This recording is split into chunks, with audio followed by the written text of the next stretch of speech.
Hello ನಮಸ್ಕಾರ. ರಸವತ್ತಾದ ರಸಪ್ರಶ್ನೆ ಕಾರ್ಯಕ್ರಮಕ್ಕೆ ನಿಮ್ಮೆಲ್ಲರಿಗೂ ಆತ್ಮೀಯವಾದಂತಹ ಸ್ವಾಗತ. ನಾನು ಸುಧಾಗೌಡ. ಶಾಲಾ ಮಕ್ಕಳಿಗಾಗಿ ಈ ಒಂದು ರಸಪ್ರಶ್ನೆ ಕಾರ್ಯಕ್ರಮವನ್ನು ನಾವು ಹಮ್ಮಿಕೊಂಡಿರುವಂಥದ್ದು ಬೆಂಗಳೂರು ದಕ್ಷಿಣ ವಲಯದ ಚೋಳನಾಯಕನಹಳ್ಳಿಯಲ್ಲಿರುವಂತಹ ಭದ್ರಾ ಸರ್ಕಾರಿ ಪ್ರೌಢಶಾಲೆಯಲ್ಲಿ ಇವತ್ತು ನಾವಿದ್ದೀವಿ. ನಮ್ಮ ಜೊತೆ 4 ತಂಡಗಳಿದ್ದಾವೆ. ಒಂದೊಂದು ತಂಡದಲ್ಲಿ 2 ವಿದ್ಯಾರ್ಥಿಗಳಿರ್ತಾರೆ. ಕಾರ್ಯಕ್ರಮದಲ್ಲಿ ಒಟ್ಟು 4 ಸುತ್ತುಗಳಿರುತ್ತೆ. ಮೊದಲ ಸುತ್ತಿನಲ್ಲಿ 10 ಪ್ರಶ್ನೆಗಳು, ಎರಡನೇ ಸುತ್ತಿನಲ್ಲೂ 10 ಪ್ರಶ್ನೆಗಳು, ಹಾಗೆ ಮೂರನೇ ಸುತ್ತಿನಲ್ಲಿ 5 ಪ್ರಶ್ನೆಗಳಿರುತ್ತೆ. ಯಾವ ತಂಡ ಅತಿ ಹೆಚ್ಚು ಪ್ರಶ್ನೆಗಳಿಗೆ ಉತ್ತರಗಳನ್ನ ಕೊಡ್ತಾರೋ ಆ ತಂಡ ಮೊದಲ ಬಹುಮಾನವನ್ನ ಗೆಲ್ಲುತ್ತೆ. ಒಟ್ಟು 4 ಬಹುಮಾನಗಳನ್ನ ನಾವು ಇಟ್ಟಿದ್ದೀವಿ. ಮೊದಲ ಬಹುಮಾನ 4,000, ಎರಡನೇ ಬಹುಮಾನ 3,000, ಹಾಗೆ ತೃತೀಯ ಬಹುಮಾನ 2,000, ನಾಲ್ಕನೆಯ ಬಹುಮಾನ 1,000. ಹಾಗಿದ್ರೆ ಬನ್ನಿ ತಡ ಮಾಡದೆ ಕಾರ್ಯಕ್ರಮವನ್ನು ಶುರು ಮಾಡೋಣ. ಮೊದಲಿಗೆ ನಮ್ಮ ವಿದ್ಯಾರ್ಥಿಗಳನ್ನ ನಿಮ್ಮೆಲ್ಲರಿಗೂ ಪರಿಚಯ ಮಾಡಿಕೊಡ್ತೀನಿ. ನನ್ನ ಹೆಸರು ಕಾವೇರಿ. ನಾನು 9ನೇ ತರಗತಿ ವಿದ್ಯಾಭ್ಯಾಸ ಮಾಡುತ್ತಿದ್ದೇನೆ. ನನ್ನ ಹೆಸರು ಪಲ್ಲವಿ. ನಾನು 9ನೇ ತರಗತಿಯಲ್ಲಿ ವಿದ್ಯಾಭ್ಯಾಸ ಮಾಡುತ್ತಿದ್ದೇನೆ.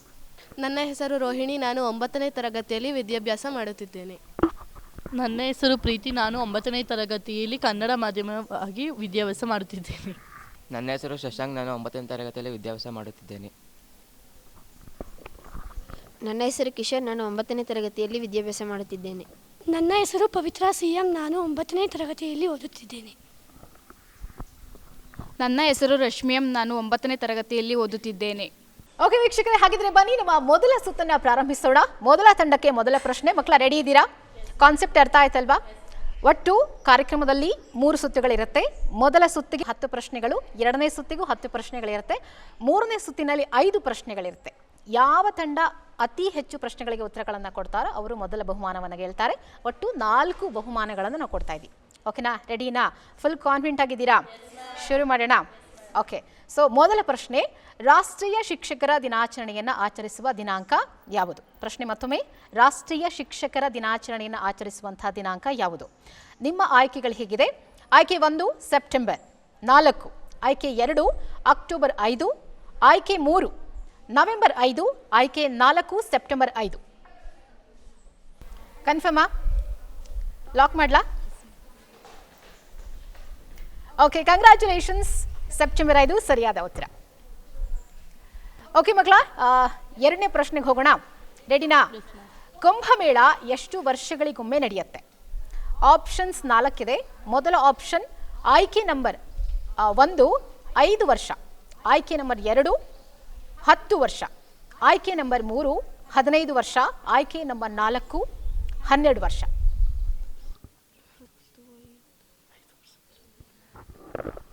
ಆಪ್ಷನ್ 1 5 ವರ್ಷ. ಕನ್ಫರ್ಮಾ? ಉತ್ತರ ತಪ್ಪಾಗಿದೆ. ಕ್ವಶನ್ ಪಾಸ್ ಮಾಡಿ. ಮೂರನೇ ತಂಡಕ್ಕೆ ಈ ಪ್ರಶ್ನೆ 12 ವರ್ಷ. 12 ವರ್ಷ. ಕನ್ಫರ್ಮಾ? ಕರೆಕ್ಟಾಗಿ ಗೊತ್ತಿದೆ ಉತ್ತರ? ಉತ್ತರ ಲಾಕ್ ಮಾಡಲಾ? ಓಕೆ, ಕಂಗ್ರ್ಯಾಚುಲೇಷನ್ಸ್, ನಿಮ್ಮ ಉತ್ತರ ಸರಿಯಾಗಿದೆ. 12 ವರ್ಷಗಳಿಗೊಮ್ಮೆ ಕುಂಭಮೇಳವನ್ನು ನಡೆಸ್ತಾರೆ. ಕಂಗ್ರ್ಯಾಚುಲೇಷನ್ಸ್. ಓಕೆ, ಈಗ ಮೂರನೇ ಪ್ರಶ್ನೆಗೆ ಹೋಗೋಣ. ನಿಮಗೆ ಮೂರನೇ ಪ್ರಶ್ನೆ, ನಿಮಗೆ ನೀವು ಪಾಸ್ ಆಗಿರುವಂಥ ಪ್ರಶ್ನೆಗೆ ಉತ್ತರ ಕೊಟ್ಟಿರೋದ್ರಿಂದ ನಿಮಗೆ ಬೋನಸ್ ಪಾಯಿಂಟ್ ಆ್ಯಡ್ ಆಗಿರುತ್ತೆ. ಓಕೆನಾ? ನಿಮ್ಮ ಮೂರನೆಯ ಪ್ರಶ್ನೆ, ಭಾರತವನ್ನು ಉತ್ತರ ಭಾರತ ಹಾಗೂ ದಕ್ಷಿಣ ಭಾರತ ಅಂತ ವಿಂಗಡಿಸುವಂಥ ನದಿ ಯಾವುದು? ಪ್ರಶ್ನೆ ಮತ್ತೊಮ್ಮೆ, ಭಾರತವನ್ನು ಉತ್ತರ ಭಾರತ ಹಾಗೂ ದಕ್ಷಿಣ ಭಾರತ ಅಂತ ವಿಂಗಡಿಸುವಂಥ ನದಿ ಯಾವುದು? ನಿಮ್ಮ ಆಯ್ಕೆಗಳು ಹೇಗಿದೆ. ಆಯ್ಕೆ 1 ಗೋದಾವರಿ, ಆಯ್ಕೆ 2 ಕೃಷ್ಣ, ಆಯ್ಕೆ 3 ನರ್ಮದಾ, ಆಯ್ಕೆ 4 ಕಾವೇರಿ.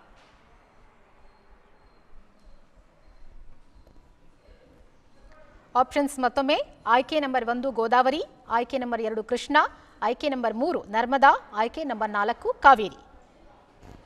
ಭಾರತವನ್ನು ಉತ್ತರ ಭಾರತ ಹಾಗೂ ದಕ್ಷಿಣ ಭಾರತ ಅಂತ ವಿಂಗಡಿಸುವ ನದಿ ಯಾವುದು? 30 ಸೆಕೆಂಡ್ಸ್ ಟೈಮ್ ಇರುತ್ತೆ ಅಷ್ಟೇ. ಗೊತ್ತಾಗಿಲ್ವಾ? ಕೃಷ್ಣ. ಕೃಷ್ಣ, ಸೊ ಸಾರಿ, ಕೃಷ್ಣ ತಪ್ಪಾದ ಆಯ್ಕೆ. ನಿಮ್ಮ ಮೈಕನ್ನು ಪಾಸ್ ಮಾಡಿ. ಓಕೆ, 4ನೇ ತಂಡ ಈ ಪ್ರಶ್ನೆಗೆ ಉತ್ತರವನ್ನು ಕೊಡ್ತಿದ್ದಾರೆ. ನರ್ಮದಾ. ನರ್ಮದಾ, ಕಂಗ್ರ್ಯಾಚುಲೇಷನ್ಸ್. ನರ್ಮದಾ ಸರಿಯಾದ ಉತ್ತರ. Thank you.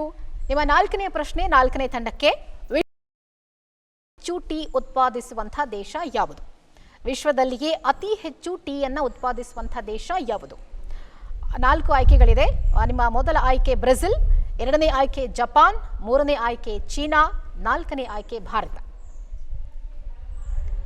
ಮತ್ತೊಮ್ಮೆ ಆಪ್ಷನ್ಸ್ ಹೇಳ್ತೀನಿ. ಆಯ್ಕೆ ನಂಬರ್ 1 ಬ್ರೆಜಿಲ್, ಆಯ್ಕೆ ನಂಬರ್ 2 ಜಪಾನ್, ಆಯ್ಕೆ ನಂಬರ್ 3 ಚೀನಾ, ಆಯ್ಕೆ ನಂಬರ್ 4 ಭಾರತ.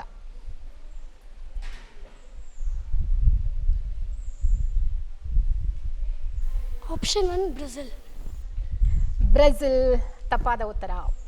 ಓಕೆ, ನಿಮ್ಮ ಕ್ವಶನ್ನ ಮೊದಲ ತಂಡಕ್ಕೆ ಪಾಸ್ ಮಾಡಿ. ಎಸ್, ಮೊದಲ ತಂಡ ಆನ್ಸರ್ ಮಾಡ್ಬೋದಾ? ವಿಶ್ವದಲ್ಲಿ ಅತಿ ಹೆಚ್ಚು ಟೀ ಉತ್ಪಾದಿಸುವಂತಹ ದೇಶ ಯಾವುದು?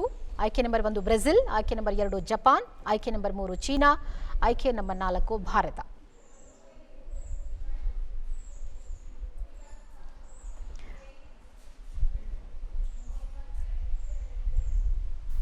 ಚೀನಾ. ಉತ್ತರ ತಪ್ಪಾಗಿದೆ. ಸರಿಯಾದ ಉತ್ತರ ಬಂದ್ಬಿಟ್ಟು ಭಾರತ. ವಿಶ್ವದಲ್ಲಿ ಅತಿ ಹೆಚ್ಚು ಟೀಯನ್ನು ಉತ್ಪಾದಿಸುವಂತಹ ದೇಶ ಅಂದರೆ ಅದು ಭಾರತ. ಓಕೆನಾ? ಓಕೆ, ನಮ್ಮ 5ನೇ ಕ್ವಶನ್ ನಿಮಗೆ ಬರುತ್ತೆ. ಕರ್ನಾಟಕದ ಸಾಂಸ್ಕೃತಿಕ ನಗರ ಅಂತ ಯಾವ ಜಿಲ್ಲೆಯನ್ನು ಕರೀತಾರೆ? ಕರ್ನಾಟಕದ ಸಾಂಸ್ಕೃತಿಕ ನಗರ ಅಂತ ಯಾವ ಜಿಲ್ಲೆಯನ್ನು ಕರೀತಾರೆ? ಆಯ್ಕೆಗಳು 4 ಇದೆ. ಮೊದಲ ಆಯ್ಕೆ ಧಾರವಾಡ, ನಿಮ್ಮ 2ನೇ ಆಯ್ಕೆ ಮಂಗಳೂರು, 3ನೇ ಆಯ್ಕೆ ಮೈಸೂರು, 4ನೇ ಆಯ್ಕೆ ಬೆಂಗಳೂರು. ಮೈಸೂರು. ಕನ್ಫರ್ಮಾ? ಓಕೆ, ಕಂಗ್ರ್ಯಾಚುಲೇಷನ್ಸ್, ನಿಮ್ಮ ಉತ್ತರ ಸರಿಯಾಗಿದೆ. ಎಸ್, ಇನ್ನು 2ನೇ ತಂಡಕ್ಕೆ ನಮ್ಮ 6ನೆಯ ಪ್ರಶ್ನೆ. ಗುಪ್ತ ವಂಶದ ಯಾವ ರಾಜನಿಂದ ನಳಂದ ವಿಶ್ವವಿದ್ಯಾನಿಲಯ ಸ್ಥಾಪಿಸಲ್ಪಟ್ಟಿತು? ಮತ್ತೊಮ್ಮೆ ಪ್ರಶ್ನೆ. ಗುಪ್ತ ವಂಶದ ಯಾವ ರಾಜನಿಂದ ನಳಂದ ವಿಶ್ವವಿದ್ಯಾಲಯ ಸ್ಥಾಪಿಸಲ್ಪಟ್ಟಿತು?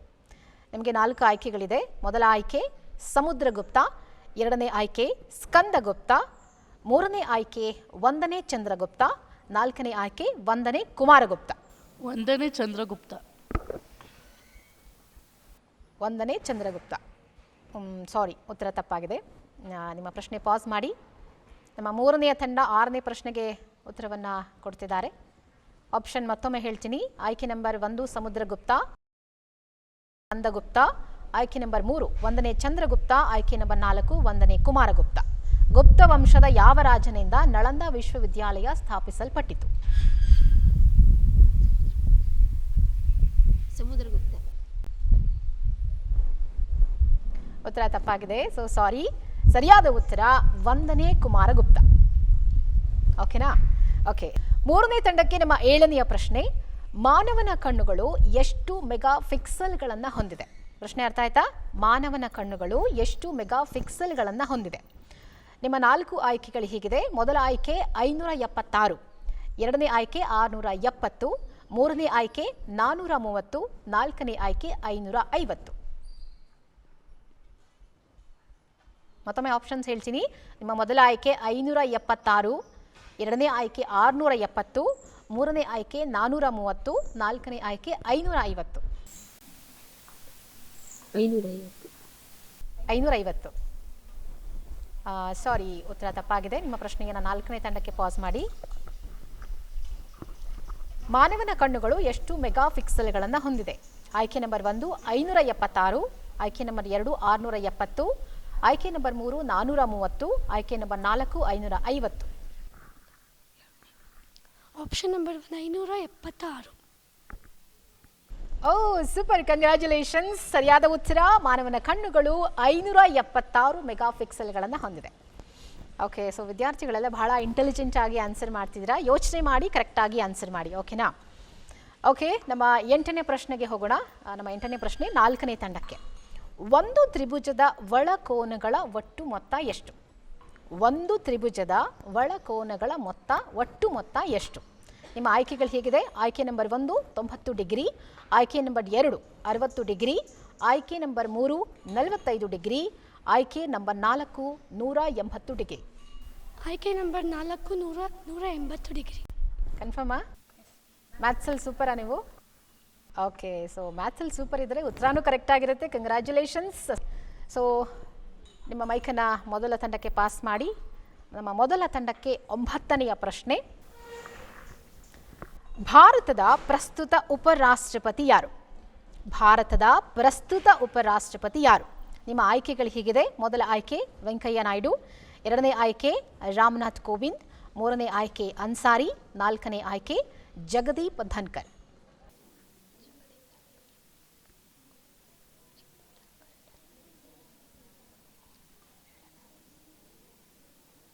ಗೊತ್ತಾಗ್ತಿಲ್ವಾ?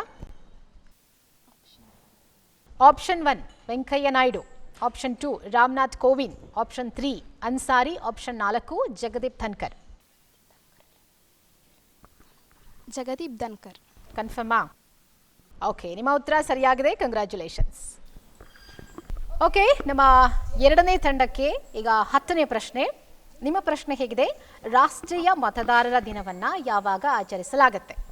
ರಾಷ್ಟ್ರೀಯ ಮತದಾರರ ದಿನವನ್ನು ಯಾವಾಗ ಆಚರಿಸಲಾಗುತ್ತೆ? ನಿಮ್ಮ ಆಯ್ಕೆಗಳು ಹೇಗಿದೆ? ಆಯ್ಕೆ ನಂಬರ್ 1 25 ಜನವರಿ, ಆಯ್ಕೆ ನಂಬರ್ 2 5 ಜನವರಿ, ಆಯ್ಕೆ ನಂಬರ್ 3 24 ಜನವರಿ, ಆಯ್ಕೆ ನಂಬರ್ 4 26 ಜನವರಿ. 25 ಜನವರಿ. ಕನ್ಫರ್ಮಾ? ಲಾಕ್ ಮಾಡಲಾ? ಓಕೆ, 25 ಜನವರಿ ಸರಿಯಾದ ಉತ್ತರ. ಕಂಗ್ರ್ಯಾಚುಲೇಷನ್ಸ್. ರಾಷ್ಟ್ರೀಯ ಮತದಾರರ ದಿನವನ್ನು ಜನವರಿ 25ರಂದು ಆಚರಿಸಲಾಗುತ್ತೆ. ಓಕೆ, ಸೊ 10 ಪ್ರಶ್ನೆಗಳು ಮುಗಿದಿದೆ. ಸೊ ಮೊದಲ ಸುತ್ತು ಇಲ್ಲಿಗೆ ಮುಕ್ತಾಯವಾಗಿದೆ. ನೋಡೋಣ ಹಾಗಿದ್ರೆ ಮೊದಲ ಸುತ್ತಿನಲ್ಲಿ ಯಾರಿಗೆ ಹೆಚ್ಚು ಅಂಕಗಳು ಬಂದಿದೆ ಅಂತ ಹೇಳಿ. ಓಕೆ ವೀಕ್ಷಕರೇ, ಮೊದಲ ಸುತ್ತಿನಲ್ಲಿ ನಮ್ಮ ಮೊದಲ ತಂಡ 6 ಅಂಕಗಳನ್ನು ಪಡ್ಕೊಂಡಿದ್ದಾರೆ. ಹಾಗೆ ಎರಡನೇ ತಂಡ 2 ಅಂಕಗಳನ್ನು ಪಡ್ಕೊಂಡಿದ್ದರೆ, ಮೂರನೆಯ ತಂಡ 1 ಅಂಕಗಳನ್ನು ಪಡ್ಕೊಂಡಿದ್ದರೆ, ನಾಲ್ಕನೆಯ ತಂಡ 4 ಅಂಕಗಳನ್ನು ಪಡ್ಕೊಂಡಿದ್ದಾರೆ.